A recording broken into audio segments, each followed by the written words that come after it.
아스날의 기세가 무섭습니다. 그냥 무서운 정도가 아니라 미쳤습니다. 우승권 팀들이 대부분 그런 것처럼 여러 대회를 병행하면서도 일정 수준 이상의 경기력을 보여주고 있습니다. 특히 오늘은 아르테타가 기존 전술을 약간 비틀어서 볼거리도 있었고 어떤 선수의 번뜩임도 정말 놀라웠습니다. 어떤 걸 비틀었고 놀라운 선수는 누군지 알아보도록 하겠습니다. 기본적으로는 4-3-3 포메이션으로 보면 될 것 같고 제주스, 사카, 마르티넬리, 쓰리톱이 출전했습니다. 트로사르가 오늘은 왼쪽 메짤라 자리에 출전했고 6번 롤을 라이스가 수행하게 되었습니다. 그리고 좋은 폼을 보여주고 있는 토미야스가 오른쪽 풀백에 출전했죠. 보통은 아스날이 빌드업할 때 진첸코가 올라와주면서 인버티드 풀백으로 3위 빌드업 형태를 가져갈 때가 많습니다. 그때 토미야스는 뒤에 3백을 형성하면서 수비를 지원하죠. 하지만 오늘은 좀 달랐습니다. 진첸코와 토미야스 둘 다 안쪽으로 들어와서 빌드업에 가담할 때가 많았습니다. 풀백 둘 다 가담할 때 어떤 효과를 가지게 되는지는 이따가 경기 장면을 보면서 설명드리겠습니다. 아스날에서 사카와 마르티넬리가 하는 역할이 정말 많습니다.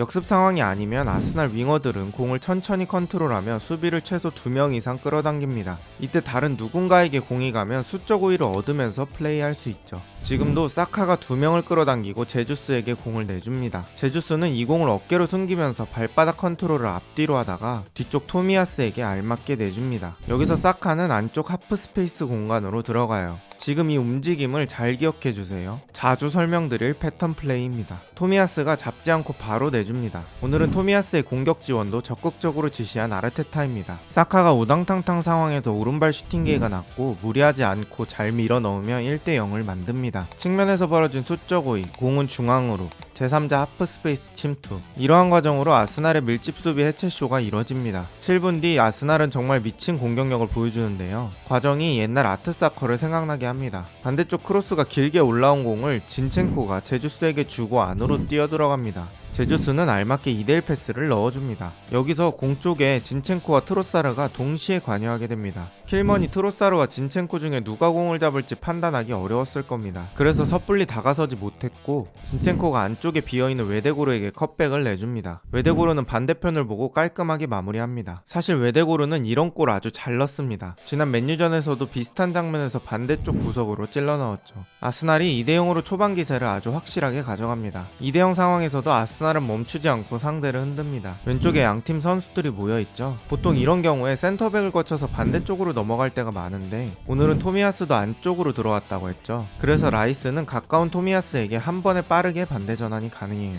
진첸코와 토미야스 둘 중에 하나를 막으면 하나를 놓치는 상황이 계속됩니다. 아스날이 경기 운영 포인트 중에 또 눈여겨볼 것은 바로 전방 압박이죠. 홈에서는 특히 어느 팀이 와도 전방 쪽에 꽉 눌러 놓으면서 킥을 유도합니다. 그런 킥들은 아스날의 공이 되죠. 수비를 하는 대신에 압박을 선택해서 계속 공을 갖고 플레이하는 아스날입니다. 아스날은 또 측면으로부터 밀집 수비 해체를 시작합니다. 사카가 천천히 공을 지켜주며 2명을 끌어당겼습니다. 여기서 비어있는 웨데고르에게 공을 줍니다. 아까의 움직임을 기억하신다면 웨데고르가 공을 잡으면 뭐가 등장해야 할까요? 맞습니다. 바로 제3자의 침투죠. 지금은 제3자 트로사르가 박스 안쪽으로 돌아뛰기 시작합니다. 하베르츠와는 다른 맛의 침투입니다. 웨데고르는 안쪽으로 공을 말아줍니다. 트로사르가 공을 낚아채면서 밸런스를 조금 잃긴 했지만 끝까지 슈팅을 이어갑니다. 아쉽게도 골키퍼의 선방에 막혔지만 측면에서부터 반복적인 패턴 플레이가 나옵니다. 전반은 아스날이 센터백 2명만 남겨놓는 느낌이 들 정도로 진첸코와 토미야스의 유기적인 안쪽 빌드업 개입이 좋았습니다. 게다가 마르티넬리나 사카가 측면에서 좁은 공간을 부여받았을 때도 공을 잃지 않고 다시 바깥으로 가지고 나온 것도 한몫했죠. 전반은 2대0으로 아스날이 잘 관리하면서 마무리했습니다. 후반전에도 아스날이 울브즈를 잔뜩 눌러놓고 플레이합니다. 측면에서는 계속 해왔던 패턴 플레이를 선보입니다. 사카가 측면에 2명 몰아놓고 뒤쪽에 토미야스에게, 토미야스는 다시 웨데고르에게 공을 줍니다. 웨데고르가 공을 잡은 동시에 하프 스페이스로 침투하는 토미야스입니다. 이 움직임이 무서운 이유가 뭐냐면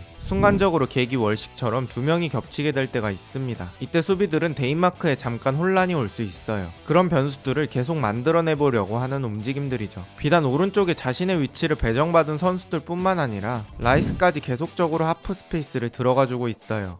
이 플레이로부터 얻을 수 있는 두 가지 이득은 첫 번째는 아까 말씀드렸던 마크맨의 혼란이고 두 번째는 반대 전환 시 이득이 생깁니다. 아스날이 오른쪽에 많은 수를 투자한 만큼 울브즈도 수비 숫자를 늘리겠죠. 그럼 반대편에는 상대적으로 여유 있는 선수들이 나올 겁니다. 반대 전환만 가능하다면 좋은 찬스를 맞을 수 있겠죠. 제가 아까 오늘 한 명이 눈에 띈다고 말씀드렸는데 그 선수는 바로 웨데고르입니다. 하베르츠의 압박으로 얻어낸 공을 오른발 헛다리로 한 번 타고 넘으며 트로사르를 기다림과 동시에 패스 타이밍을 예측하지 못하게 하고 미친 스루 패스를 선보입니다. 트로사르가 좋은 기회를 맞지만 토티의 빠른 커버와 울부즈 키퍼의 각도 좁히기로 아쉽게 기회는 무산됩니다. 하지만 돌아온 웨데고르의 창의성은 아직도 살아있습니다. 2대0으로 경기가 계속 유지되며 흘러가니까 울부즈는 80분 넘어서부터 계속 라인을 높여서 아스날에게 전방 압박을 하기 시작합니다. 그리고 울부즈의 이 압박은 효율적으로 진행되고 후반전 막판의 흐름은 울부즈가 가져갑니다. 그 전방 압박의 효과는 빠른 시간 안에 나왔습니다. 전반전 수비 상황에서 실수가 있었던 진첸코가 이번에도 수비 상황에서 빠르게 걷어낼 수 있었던 공을 세메도의 압박에 자신의 페널티 박스 안에서 뺏겼고 그 공을 쿠냐가 미친 가마차기 골로 연결하며 한 골을 추격합니다. 경기는 2대1 추가 시간까지 포함해서 10분이 넘는 시간이 남았기 때문에 울부즈 입장에서도 충분히 해볼 만한 싸움이 되었습니다. 울부즈가 라인을 올렸다는 건 다르게 보면 아스날에게 기회가 열릴 수도 있다는 뜻입니다. 지금도 웨데고르가 역습 과정에서 계속 잔발로 스텝을 밟다가 상대가 예측하지 못하는 타이밍에 발 바깥쪽으로 스루 패스를 합니다.